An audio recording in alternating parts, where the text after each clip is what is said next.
একাত্তরে মানবতা বিরোধী অপরাধের মামলায় খালাস পেয়েছেন বাগেরহাটের খান আকরাম হোসেন। সকালে এ রায় দেন প্রধান বিচারপতির নেতৃত্বাধীন আপিল বিভাগ।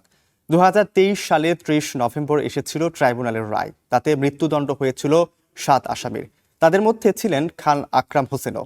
এর মধ্যে শেখ মোহাম্মদ উকিল উদ্দিন ও মকবুল মোল্লা কারাগারে থাকলেও বাকিরা পলাতক রয়েছেন। তাদের বিরুদ্ধে অগ্নিসংযোগ, নির্যাতন, ধর্ষণ, হত্যা সহ 7টি অভিযোগ এনেছিলেন প্রসিকিউশন।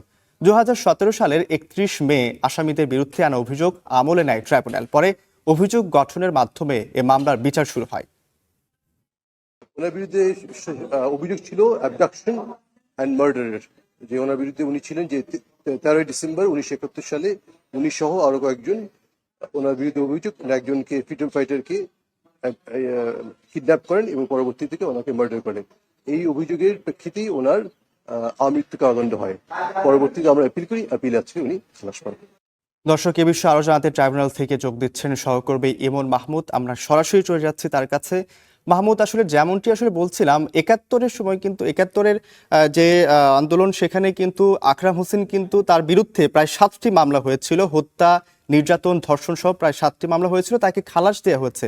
হঠাৎ কি কারণে তাকে খালাস দেওয়া হলো, এই বিষয়ে আপনার কাছে কোনো তথ্য আছে কিনা আমাদের জানাবেন। ধন্যবাদ রৌফ। আমি এই মুহূর্তে আছি আন্তর্জাতিক অপরাধ ট্রাইব্যুনালে। কিছুক্ষণ আগেই সুপ্রিম কোর্টের আপিল বিভাগ থেকে বাগেরহাটের একাত্তরের মুক্তিযুদ্ধের সময় যে মানবতা বিরোধী অপরাধ সংঘটিত হয়েছিল সেই মামলার আসামি খান আকরাম হোসেনকে খালাস দিয়েছেন আপিল বিভাগের। আগে তার বিরুদ্ধে আমৃত্যু কারাদণ্ড রায় দিয়েছিল আন্তর্জাতিক অপরাধ ট্রাইব্যুনাল।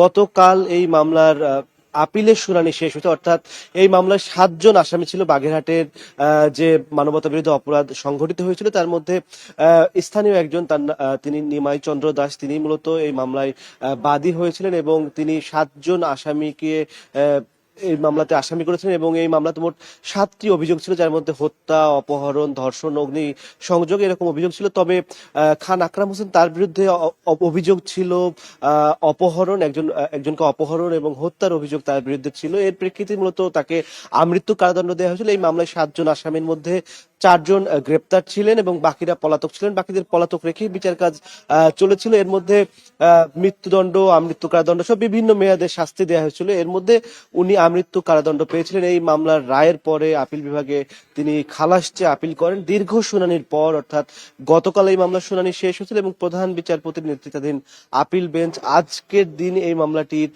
চূড়ান্ত রায় ঘোষণার জন্য নির্ধারণ করেছিল।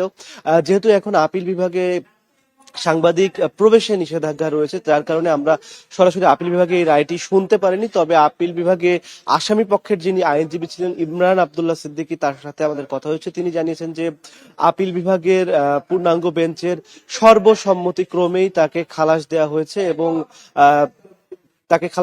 এবং এছাড়া তা দ্রুতই হয়তো তাকে এই মামলা থেকে অব্যাহতি দিয়ে তাকে মুক্তি দেওয়া হবে। তবে কোন কোন কারণে তাকে খালাস দেওয়া হয়েছে সে বিষয়ে আমরা যেহেতু সরাসরি শুনতে পারিনি, এই বিষয়ে আসলে এখনই মন্তব্য করার সুযোগ এই মুহূর্তে আমাদের কাছে নেই। এই ছিল খান আকরাম হোসেনের মৃত্যু কারাদণ্ডের সাজা থেকে খালাস দেওয়ার যে রায়, সেই রায়ের সবশেষ তথ্য আমার কাছে।